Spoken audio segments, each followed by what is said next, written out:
Hello, my name is Laura. I'm one of the nurse case managers, and I'm here to talk to you about sepsis. What I have here is just a screen print of the actual sepsis assessment screening tool, and we'll go through this a little piece at a time. This is a work in progress, and I know since you all have been using it, you're probably more aware of its a couple little glitches than even I am. If you have any questions or suggestions regarding this assessment, you can call me. My internal extension is 4471. Again, I'm Laura, extension 4471.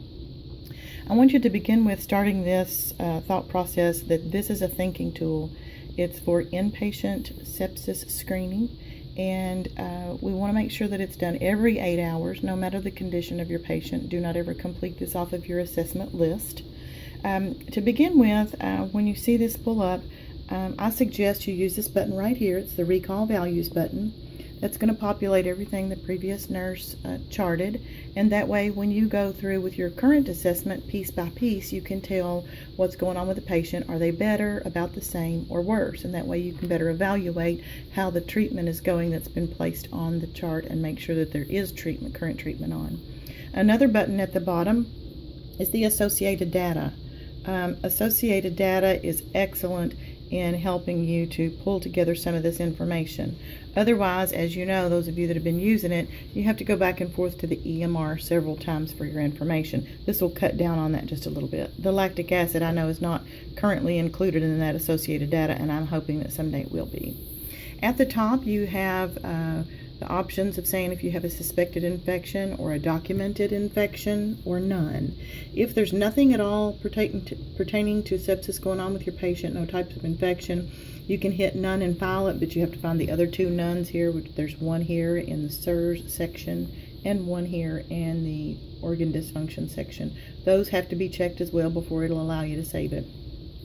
There's a list right here of possible sepsis sources. Again, any infection can turn to sepsis. As you know, this section is just for you to chart SIRS, your values of pulse, temp, white blood count, and so on. When you get to the organ dysfunction piece, anything in here that you need to check that applies to your patient will cause a severe sepsis flag right here. And the trouble with that is if nothing on this entire page applies to your patient except for altered mental status, and you check that, it'll say your patient has severe sepsis. Some of the concerns of the nurses that I've talked to, they say, well, if my patient has altered mental status and I check that, it looks like I didn't call the doctor, because in the documentation it looks like the patient was screened for severe sepsis and I did nothing.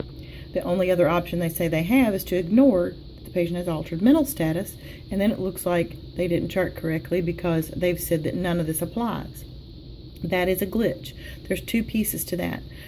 While we're working that through, which will probably take a little bit of time, I suggest that people go to the nurse's notes. If you get backed into that situation, go to the nurse's notes and make sure that in your documentation of the altered mental status that you make sure that your patient is well addressed and well cared for and getting the right treatment for whatever's going on with them, and make sure that you cover yourself, that you've done the right thing. Now, the next thing on the altered mental status is this is asking, is it an altered mental status from the patient's norm, not from the norm? And that makes it even more confusing. Because if the patient, for example, comes in with dementia, then how far off of their norm are they, and how can you assess that unless you know the patient really, really well? So again, we're working on this piece right here. Down to the physician notified, this is where it truly comes into being a thinking tool. Please don't look down there and see that the physician's been notified and click it and save it and call yourself finished, because you're not.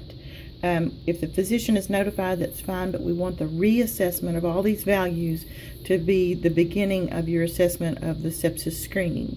So if your patient, for example, has 102 temp and they have 22,000 white blood count, you're not to stop there. You need to look over here into your EMR, go to your medications, and see if the patient has treatment on. If they have treatment on, then you want to see how long the treatment has been on, and you want to look at your previous values to see if your treatment is effective for the amount of time that the patient's been getting that antibiotic. If they haven't, if there's no treatment on, sometimes I've seen a couple of times when we all thought there was treatment on, but somehow there wasn't. That would be a need to call the doctor, even though that box was already checked.